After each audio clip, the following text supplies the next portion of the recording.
السلام علیکم ورحمۃ اللہ وبرکاتہ۔ الحمد للہ رب العالمین، الصلاۃ والسلام علی اشرف الانبیاء والمرسلین وعلی آلہ وصحبہ ومن استنى بسنتہ الی یوم الدین، ثم اما بعد فاعوذ باللہ من الشیطان الرجیم، بسم اللہ الرحمن الرحیم۔ رب یسر ولا تعسر وتمم بالخیر ربک نستعین۔ اللہ سبحانہ وتعالیٰ نے فرمایا، قد جاءکم من اللہ نور و کتاب مبین، کہ تحقیق آ گئی تمہارے پاس اللہ کی طرف سے نور اور واضح کتاب۔ اور اللہ کے نبی صلی اللہ علیہ وسلم کا فرمان آتا ہے، خیرکم من تعلم القرآن وعلمہ، کہ تم میں سے بہترین وہ ہے جو قرآن کا علم حاصل کرے اور اسے سکھائے۔ آج کی جو ہماری آیت ہے وہ سورۃ البقرہ کی آیت نمبر 93 ہے، اور اس آیت میں بھی یہی ایک مقصد بتایا گیا کہ قرآن پاک کس لیے بھیجا گیا۔ بیسیکلی آیات ہم پڑھ رہے ہیں کہ جو تورات میں آئیں بنی اسرائیل کے لیے، اور پھر بنی اسرائیل پہ اللہ تعالیٰ نے فرد جرم عائد کی۔ اس کی وجہ کیا کہ اللہ سبحانہ وتعالیٰ آپ کو اور مجھے وارن کرنا چاہ رہے ہیں کہ جو انہوں نے کیا وہ تم نے نہیں کرنا۔ آج کی آیت ہم پڑھیں گے 92 پہلے، بسم اللہ الرحمن الرحیم۔ وَلَقَدْ جَاءَكُم مُوسَىٰ بِالْبَيِّنَاتِ، جب موسیٰ آئے تمہارے پاس کھلی دلیلوں کے ساتھ، واضح نشانیوں کے ساتھ، تم اتخذتم العجل، پھر تم نے بچھڑے کو بنا لیا۔ کیا بنایا؟ معبود بنا لیا۔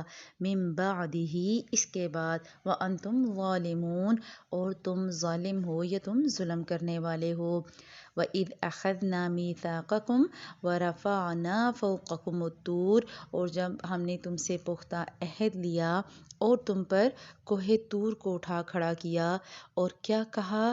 خُذُوا مَا آتَيْنَاكُمْ بِقُوَّةٍ وَاسْمَعُوا، خُذُوا، پکڑو، مَا آتَيْنَاكُمْ، جو کچھ ہم نے تمہیں دیا، بِقُوَّةٍ، قوت کے ساتھ، مضبوطی کے ساتھ، وَاسْمَعُوا، اور سنو۔ قَالُوا سَمِعْنَا وَعَصَيْنَا، انہوں نے کہا ہم نے سنا اور ہم نے نافرمانی کی، ہم نے نہ مانا۔ وَأُشْرِبُوا، اور پلائی گئی، فی قلوبہم، ان کے دلوں میں، العجل، بچھڑے کو، یعنی کہ بچھڑے کی محبت کو۔ محبت کا لفظ لکھا نہیں ہے، لیکن چونکہ بچھڑا پلایا نہیں جا سکتا، محبت پلائی گئی، بکفرہم، ان کے کفر کی وجہ سے۔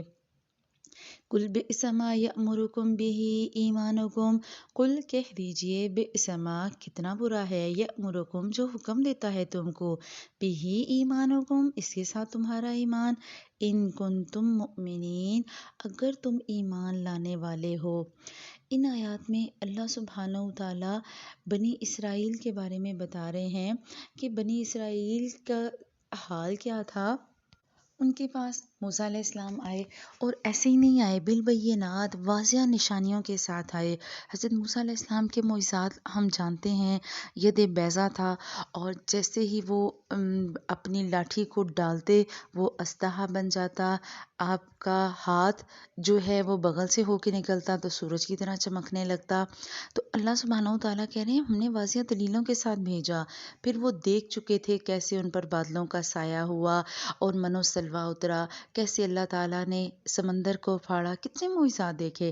اللہ کہہ رہا ہے واضح نشانیاں تم نے دیکھ لیں، ثم اتخذتم العجل، پھر بھی تم نے بچھڑے کو معبود بنا لیا، من بعدہ، اس کے بعد، یعنی کہ تم نے حق دیکھ کر، سچ جانتے ہوئے، موسیٰ علیہ السلام کو سچا پیغمبر جانتے ہوئے بھی، واضح دلیلیں نشانیاں دیکھ کر بھی تم نے بچھڑے کو معبود بنا لیا۔ اور ہم یہ پڑھ چکے ہیں کہ جب اللہ سبحانہ وتعالیٰ نے موسیٰ علیہ السلام کو 30 دنوں کے لیے تورات دینے کے لیے بلایا تھا، اس کے پیچھے یہ واقعہ ہوا کہ جب 30 دن گزر گئے اور موسیٰ علیہ السلام کا وہاں رکنا 10 دن ایکسٹینڈ کر دیا گیا، تو ان 10 دنوں میں سامری نے ان کے درمیان یہ فتنہ پیدا کیا کہ دیکھو موسیٰ تو واپس نہیں آئے، اور نہ ہی وہ واپس آئیں گے، انہیں خدا بھی نہیں ملا اور انہیں وہ سچی کتاب بھی نہیں ملی، تو تم کیا کرو، تم اپنا اپنا زیور لاؤ، میں تمہارے لیے بچھڑا بنا دیتا ہوں۔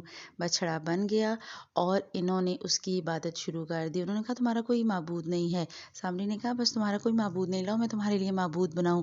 اور یہ چونکہ ساری زندگی فرعونیوں کے ساتھ رہے اور انہوں نے دیکھا کہ بتوں کی ہی پوجا کی جاتی ہے، تو یہ فوراً اس پہ ایگری کر گئے۔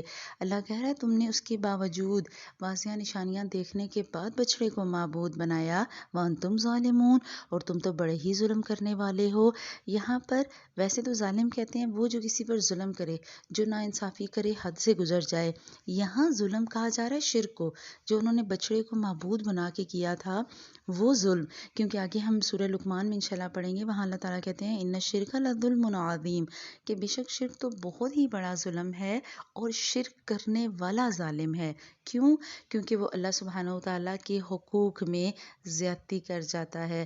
تو شرک کو ظلم کہا گیا.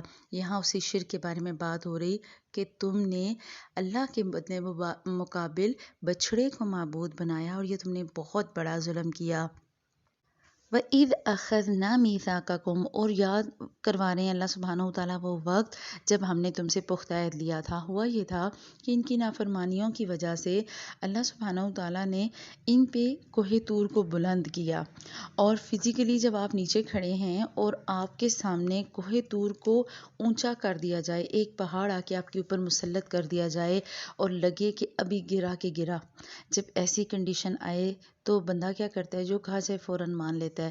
اللہ کہہ رہا ہے ہم نے تم پر کوہ طور کو بلند کیا، اور کوہ طور کا بلند ہونا اللہ سبحانہ و تعالیٰ کی قوت اور طاقت کو ظاہر کر رہا ہے کہ اللہ کتنا طاقتور، کہ اللہ سبحانہ و تعالیٰ نے تمہارے اوپر کوہ طور بلند کر دیا. پہاڑ آپ کے سامنے کھڑا ہے، کوئی پتہ نہیں کیا ہو جائے، اور حکم دیا جا رہا ہے خذو، پکڑو، ما آتیناکم، اسے جو ہم نے تم کو دیا. کیسے پکڑو؟ بقوتن، قوت کے ساتھ، زور کے ساتھ. اب یہاں پر پکڑنے سے مراد کیا ہے؟ وہ کلام اور وہ احکامات جو تورات میں ان کو دیے گئے. اب اگر انہیں تورات دی گئی اور انہیں کہا گیا کہ پکڑو جو ہم نے تمہیں قوت کے ساتھ دیا ہے، تو اب پکڑنا کیا ہے؟ کہ مضبوطی سے پکڑ کے کھڑے رہو، کہ اتنی قوت ہو کہ بس آپ سے وہ کتاب نہ گرے. نہیں، یہاں مراد یہ کہ تم اس کے احکامات کو پکڑو، مضبوطی سے ان پر ڈٹ جاؤ. واسمعوا، اور تم سنو، احکامات سنو اور پھر ان پر عمل کرو. قالوا، انہوں نے جواب دیا، سمعنا وعصینا، ہم نے سنا اور ہم نے نافرمانی کی، ہم نے نہ مانا. اب سننا بیسیکلی کیا ہوتا ہے؟ سننے کا مطلب کیا ہوتا ہے کہ اگلا بندہ، فرض کریں آپ نے کسی کو آواز دی، ٹھیک ہے. سننا کیا ہے؟ اگر اسی پہ ہم بات کریں، آپ کسی کو آواز دیتے ہیں اور اگر وہ سن لے تو وہ کیا کرے گا؟ وہ جواب دے گا. یہاں سننا اس معنی میں ہے کہ سن کے جواب دو، اس پر عمل کرو. تو اگر کوئی کسی کو آپ آواز دیتے ہیں اور وہ سن لیتا ہے اور آپ کو جواب نہیں دیتا تو اس کے سننے کا فائدہ نہیں ہوا. وَعَصَيْنَا، اور ہم نے نہیں مانا. سنا تو صحیح لیکن اس کو ہم نے عمل نہیں کیا، عمل سے نافرمانی کر دی. وَأُشْرِبُوا، اور وہ پلا دیے گئے یا پلائی گئی ان کو، فی قلوبہم، ان کے دلوں میں، العجل، بچھڑے کی محبت، بکفرہم، ان کے کفر کی وجہ سے. یہاں محبت کا لفظ لکھا نہیں ہے لیکن ظاہر ہے بچھڑا کھلایا ہی جائے گا، پلایا تو جا نہیں سکتا. یہاں بات بچھڑے کی محبت کی ہے کہ بچھڑے کی محبت ان کے دلوں میں ایسے رچ بس گئی جیسے پانی ہوتا ہے. ذرا پانی کو ملائیں کہ جب آپ پیاس آپ کو لگی ہوتی ہے اور آپ پانی پیتے ہیں تو پانی جسم کے اس حصے تک بھی چلا جاتا ہے جہاں پر کھانا نہیں پہنچ سکتا.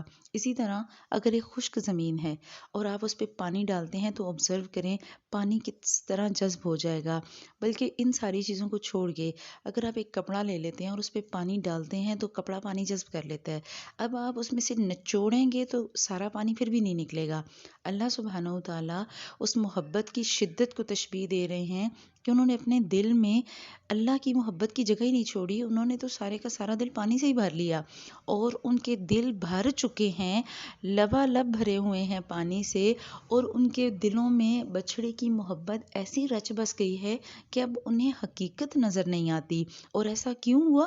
بکفرہم، ان کے کفر کی وجہ سے، ان کی نافرمانیوں کی وجہ سے، کہ انہوں نے اللہ کا حکم سنا اور عمل نہیں کیا.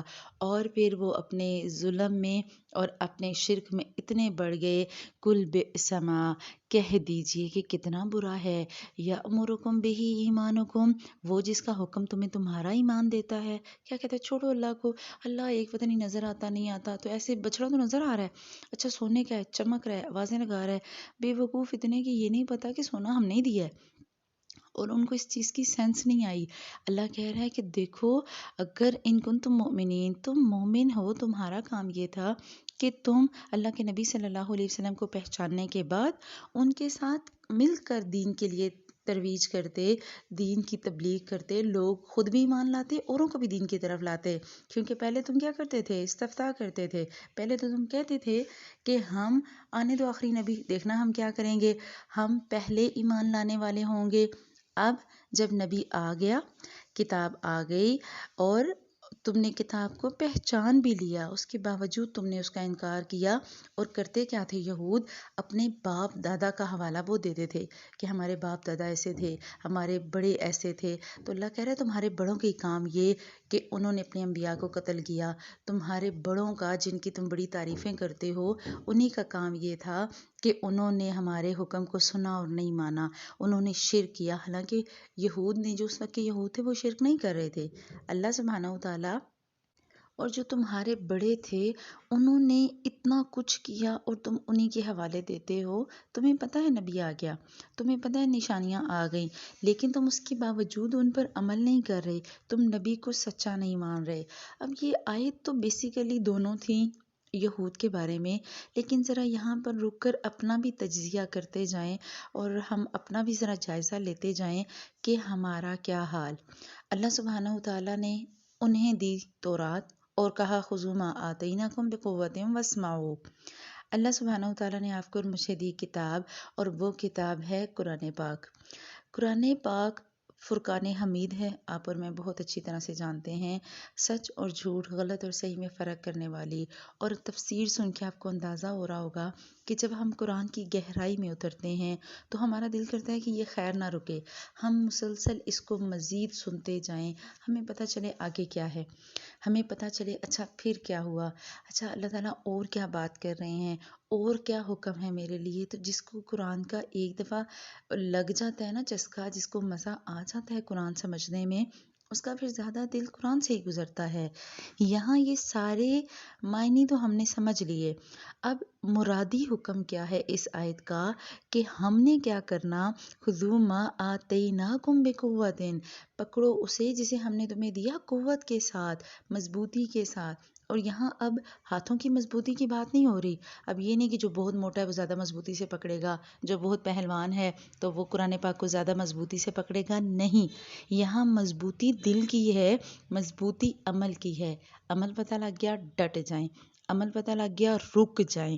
یہاں جو انہوں نے کہا نا قالوا سمعنا وعصینا، انہوں نے کہا ہم نے سنا اور ہم نے مانا. تو جو زبان نے حال سے انہوں نے کیا کہا کہ ہم نے نہیں مانا. دو چیزیں ہوتی ہیں، ایک ہوتی ہے زبان مقال جو بول کے کہی جاتی ہے بات، اور ایک ہوتی ہے زبان حال کہ آپ زبان سے تو کچھ نہ گئے، منہ سے تو آپ جی جی جی جی ہاں ہاں کہہ رہے ہیں، لیکن آپ کا عمل اس کے الٹ ہے، وہ ہے زبان حال. مشرکین نے یہود نے کیا کیا؟ یہود نے زبان حال سے نافرمانی کی. حدیث کا مفہوم آتا ہے کہ المؤمن القوی خیر و احب الی اللہ والمؤمن الضعیف، کہ جو قوی مومن ہے وہ اللہ سبحانہ وتعالیٰ کے لیے وہ قوی ہے جو بہتر ہے تم میں اللہ کی محبت میں، اور جو اللہ کی محبت میں کمزور ہے اللہ کے نزدیک وہ کمزور ہے. یہاں اب آپ کو اور مجھے ایمان کی طاقت کے بارے میں بتایا جا رہا ہے کہ اگر ایک بندہ چاہے وہ معذور ہو، ہینڈی کیپ ہے، پیرالائزڈ ہے، لیکن اس کا ایمان مضبوط ہے تو وہ ہم میں زیادہ مضبوط ہے. اور اسی حدیث کا نا اگلا پورشن آتا ہے کہ ہر ایک میں ہی بھلائی ہے، تو جو فائدہ دینے والی چیزیں ہیں ان کے لیے حریص ہو جاؤ. اب آپ ذرا رک کے سوچیں کہ میں کس چیز میں حریص ہوں. مجھے کسی میں نیکی کا عمل دیکھ کے حرص ہوتی ہے میں بھی اتنی نیک ہو جاؤں، کسی کو پرہیزگار دیکھ کے دل کرتا ہے میں بھی اتنی عبادت گزار ہو جاؤں، میں بھی اتنی بعمل مومن ہو جاؤں. ہم نے حرص کرنی ہے تو نیکیوں میں کرنی ہے، ہم نے حرص کرنی ہے تو ایسے. مومن کا طرز عمل کیا ہوتا ہے؟ سمعنا و اطعنا. آگے پڑھیں گے سورہ بقرہ کے ہی لاسٹ پورشن میں، وہاں پر مومن کا طرز عمل. یہاں بنی اسرائیل انہوں نے کہا سمعنا و عصینا، ہم نے سنا کانوں میں مار لیا. اور مومن کیا ہے؟ سمعنا و اطعنا، ہم نے سنا اور اطاعت کی. لیکن کیا ہم ایسے مومن ہیں کہ ہم سن کے اطاعت کرنے والے ہیں؟ کیا ہمیں پتہ ہے نا کہ نمازیں ہیں، ہمیں پتہ ہے 5 نمازیں فرض ہیں، تو کیا میں اللہ کا یہ حکم سن کے عمل کرتی ہوں؟ کیا میں نمازوں کی پابندی کر رہی ہوں؟ ہمیں پتہ ہے غیبت گناہ ہے، کیا آج ہم غیبت سے اس لیے بچتے ہیں کہ اللہ نے حکم دیا اور میرا حال یہ کہ سمعنا میں نے سن لیا، وَأَطَعْنَا اور ہم نے اطاعت کی، تو کیا ہم اس اطاعت پہ پورے اتر رہے ہیں؟ کیا ہم نے قرآن کو قوت سے اور مضبوطی سے پکڑا ہوا ہے؟ اور میرے ہر عمل میں کیا قرآن کے احکامات شامل ہیں؟ کیا میرا اٹھنا بیٹھنا سونا جاگنا سب اللہ کی اس کتاب کے مطابق ہے؟ وَاسْمَعُوا اور سنو، کیا سنو؟ تلاوت بھی سنو، قرات بھی سنو، تجوید بھی سنو، تفسیر بھی سنو، ترجمہ بھی سنو۔ سننے سے باتیں زیادہ سمجھ آتی ہیں، پڑھنے سے بھی آتی ہیں، پڑھیں بھی، لیکن سنیں اور مسلسل سنیں۔ آپ کا جو قرآن پاک ہے جسے آپ لیسن پڑھتی ہیں اس میں آپ نے یہ حروف ہائی لائٹ کرنے ہیں، خُذُوا مَا آتَيْنَاكُمْ بِقُوَّةٍ وَاسْمَعُوا، یہ ایک کلر سے ہائی لائٹ کریں۔ قالو کے بعد سمعنا وعصینا الگ کلر سے ہائی لائٹ کریں۔ پھر اسی آیت کا لاسٹ پورشن آپ نے ہائی لائٹ کرنا ہے، قُلْ بِئْسَ مَا یَأْمُرُکُم بِہ ایمانکم ان کنتم مؤمنین، کہ تمہارا ایمان کتنا برا ہے جو تمہیں حکم دیتا ہے اس کا اگر تم مومن ہو۔ رک کے سوچیں اور اپنے نوٹس میں یہ چیز ایڈ کریں کہ میرا ایمان مجھے کس بات کا حکم دیتا ہے۔ کیا میرا ایمان ایسا ہے جو مجھے اکیلے میں اور لوگوں کے سامنے سیم عمل کرنے دے؟ کیا میرا ایمان ایسا ہے کہ میں جب اللہ کا حکم سنتی ہوں تو سننے کے بعد سمعنا و اطعنا والی حالت بنتی ہے میری؟ کیا میرا ایمان اتنا مضبوط ہے جتنا اللہ نے کہا خُذُوا مَا آتَيْنَاكُمْ بِقُوَّةٍ؟ کیا میں اللہ کے کلام کو سننے کے بعد اس پر مضبوطی سے جمی رہتی ہوں؟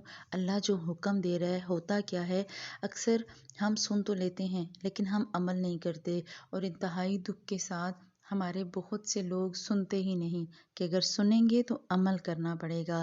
تو ہمارے ایمان ہمیں کس بات کے حکم دیتے ہیں؟ آپ اور میں بیسیکلی مسلم ہیں، مومن ہیں، ہم مومن گھرانوں میں الحمدللہ پیدا ہوئے، ہم کلمہ گو مومن پیدائشی ہیں، لیکن پیدائشی مسلمان ہونا اور ہمارے دلوں کا ایمان ہونا کیا ہمیں حکم دیتا ہے کہ ہم اللہ کے ہر حکم پہ سجدہ کریں؟ اس آیت کو اللہ کہہ رہا ہے نا، ان کنتم مؤمنین، اگر تم مومن ہو تو تمہارا ایمان تمہیں حکم کیا دے رہا ہے؟ کیا تمہارا ایمان تمہیں اجازت دیتا ہے کہ تم کاروبار میں خیانت کرو؟ کیا تمہارا ایمان تمہیں حکم دیتا ہے کہ تم کسی امانت کا پاس نہ رکھو؟ کیا تمہارا ایمان تمہیں حکم دیتا ہے کہ تم ایک کے راز فون کر کر کے پورے خاندان میں پھیلاؤ؟ کیا آپ کا اور میرا ایمان ہمیں حکم دیتا ہے ہم فرائض چھوڑ دیں؟ ہم ایک شادی پہ جانے کے لیے 2 ہفتے نمازیں چھوڑ دیتے ہیں، ہم ایک فنکشن کے لیے بیماری معذوری محتاجی وہ آزمائشیں ہیں، لیکن ہمارا جان بوجھ کر نماز چھوڑ دینا، بازار گئے 2 نمازیں رہ جاتی ہیں، اچھا کسی کے گھر گئے اور ٹریولنگ کی، سفر ویسے ہی مصیبت ہے، اللہ نے کہا سفر میں اللہ کے نبی صلی اللہ علیہ وسلم کے فرمان کے مطابق قصر کر لیں نماز، ہمارے ہاں نمازیں چھوڑ ہی دی جاتی ہیں، وہ جی تھکے ہوئے ہیں ابھی تو سفر کر کے آئے ہیں کون پڑھے گا؟ تو یہاں آپ نے اور میں نے اپنے ایمان کو جج کرنا کہ ہمارا ایمان ہمیں کس چیز کا حکم دیتا ہے۔ ان کنتم مؤمنین، اگر تم مومن ہو، اگر میں مومن ہوں تو میرا ایمان کس لیول پہ ہے؟ آپ اور میں، ہر بندہ اپنے آپ کو جج کر سکتا ہے، ہمیں کسی پہ تنقید کرنے کی ضرورت نہیں، ہمیں کسی کو کچھ کہنے کی ضرورت نہیں، قرآن پاک کی ایک ایک آیت آپ کے اور میرے لیے ہے، اس آیت کو اپنے اوپر امپلیمنٹ کریں۔ ہم جب ایک آیت سنتے ہیں نا فوراً سب کے سب پیچھے لگ جاتے ہیں، دیکھا تم نے قرآن میں پڑھا یہ ہے، تم نے بھی ایسے یہ کرنا، تم نے یہ کرنا، تم نے یہ کرنا، چھوڑ دیں سب کو، پہلے اپنا جائزہ لیں، اپنا تجزیہ کریں۔ قرآن کا بیسیکلی مقصد یہ ہے کہ ہم اپنا تزکیہ کریں، اگر آپ اور میں اپنا تزکیہ کر لیں گے اور ہم اپنے اندر سے وہ ساری چیزیں نکال دیں گے جو آپ کے اور میرے لیے نقصان دہ ہیں، جو ہمارے ایمان کے لیے نقصان دہ ہیں، تو ہمارے عمل دیکھ کے ہمارے اپنے خود ہی ہم سے محبت کریں گے۔ تو یہاں آپ نے اور میں نے اپنے ایمان کو جج کرنا، اللہ سبحانہ و تعالی ہمیں ویسا ایمان نصیب کریں جیسا انہیں مطلوب ہے، جیسا ایمان اللہ کو پسند، ہم ویسے مومن بنیں۔ اور بس اپنا ایک ہی گول اور ایک ہی موٹیو رکھیں کہ خود اس قرآن پہ چلنا ہے، سمعنا و اطعنا، اور صاحب ایمان ہوتے ہوئے ہم نے اللہ کے پیارے حبیب صلی اللہ علیہ وسلم کے اس پیغام کو دوسروں تک پہنچانا ہے، خود بھی اللہ سے قریب ہونا ہے اور لوگوں کو بھی اللہ سبحانہ و تعالیٰ کے قریب کرنا ہے۔ لا مقصود الا اللہ، لا مطلوب الا اللہ، اللہ کے علاوہ نہ ہمارا کوئی مقصد اور نہ مطلب ہو، ہمارا مطلوب بھی اور وہی اور مقصود بھی وہی۔ اللہ سبحانہ و تعالیٰ آپ کو اور مجھے بہترین طریقے سے اپنے اس علم کو پڑھنے والا، سمجھنے والا اور اس پر عمل کرنے والا بنائے۔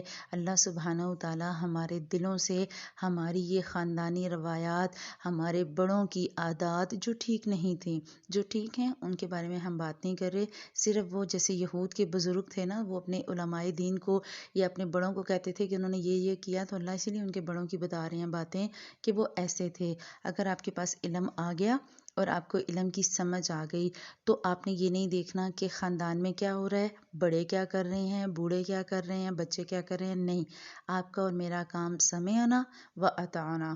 اللہ سبحانہ و تعالیٰ اس قرآن کو ہماری روحوں میں جذب کرنے والا بنائے، اس قرآن کے ایک ایک لفظ کو ہمارے عملوں میں ڈھلنے والا بنائے۔ سبحانک اللہم و بحمدک، نشہد ان لا الہ الا انت، نستغفرک و نتوب الیک۔ السلام علیکم ورحمۃ اللہ وبرکاتہ۔